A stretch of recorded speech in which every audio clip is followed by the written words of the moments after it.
la baie de Saint-Brieuc avec la difficulté qu'on connaît de ne pas avoir de quai avancé sur la mer permettant l'accès de navires de commerce à plus fort tonnage.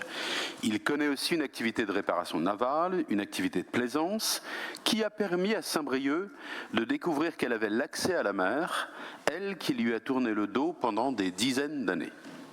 3 activités donc, commerce, plaisance, réparation navale, et puis ce spectacle singulier que je vous invite à venir découvrir au temps de Noël, les chalutés de l'armement Porcher décorés comme des sapins de Noël le long des quais qui attirent touristes mais aussi briochins, habitants de Plérin, tout le monde. Une activité de commerce qu'il ne faut pas négliger, qui permet de fournir en produits spécifiquement pondéreux certaines industries des Côtes-d'Armor, y compris dans le territoire de Lamballe, et ce n'est pas le maire de Lamballe qui me contredira dans ce domaine. Donc quelle est la question aujourd'hui ? La gestion du port du Légué a été transférée à la région Bretagne, c'est la loi NOTRe, c'est expliqué, auparavant compétence du département. Jusqu'à fin 2025, la gouvernance elle est bicéphale, le syndicat mixte d'une part, et puis la région sur l'autorité portuaire.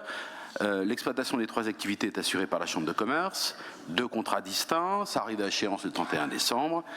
Le département des Côtes-d'Armor décide de se retirer au 1er janvier 2025. Et donc pour simplifier et clarifier le fonctionnement institutionnel, pour disposer d'une vision globale de l'activité de ce port, il est proposé de confier au syndicat mixte la gouvernance de l'ensemble du port du Légué, y compris l'activité commerciale. C'est l'objet de notre bordereau, sachant qu'en parallèle, la CCI des Côtes-d'Armor adhérera au syndicat mixte, permettant au syndicat de gérer directement le port, entre guillemets, en régie, à partir du 1er janvier 2026. La région, je l'entends, entend maintenir sa présidence et son statut majoritaire au sein du syndicat mixte. Tout cela est cohérent. J'ai quelques questions pour demain. Parmi les questions qui se posent, il y a celle de l'élargissement aux EPCI du territoire. Autant pour Saint-Brieuc agglomération, c'est d'une évidence absolue, et c'est la réalité du territoire et la compétence économique de l'agglo. Autant pour les EPCI Lamballe Terre et Mer, Lève Communauté, GP3A, c'est une vraie question, c'est un vrai sujet.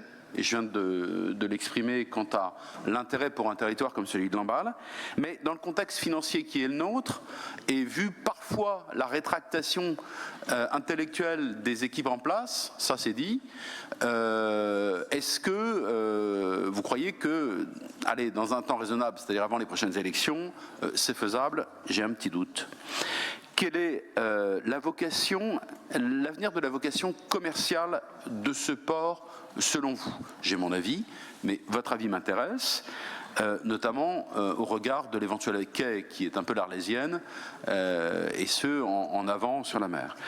Pour la plaisance, vous évoquez le rôle de Bretagne Plaisance. Qu'en est-il et comment? Voilà les quelques questions que je me permets de vous poser et qui orienteront naturellement notre vote tout à l'heure. Merci. Merci à vous, très pertinent comme question et on va vous répondre.